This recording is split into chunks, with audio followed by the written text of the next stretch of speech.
আলাইকুম। আজকে চলে আসলাম নদীতে প্রায় 20 থেকে 25 দিন পরে মাছ মারার উদ্দেশ্য করে। হচ্ছে নদীর অবস্থা, অনেক পানি কমতেছে বা কমছেও, মেলা দিন পরে আসছি। আজকে আবহাওয়াটাও অনেক মেঘলা মেঘলা।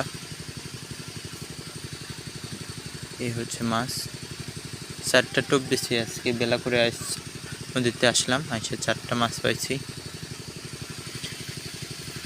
তো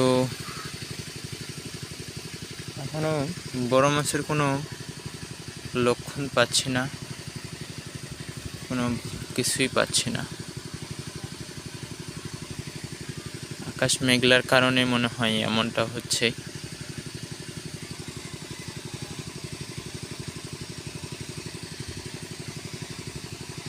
দেখা যাক, ধৈর্য ধরে থাকি কি হয় শেষ পর্যন্ত। ধৈর্যের ফল বলে মিষ্টি হয়।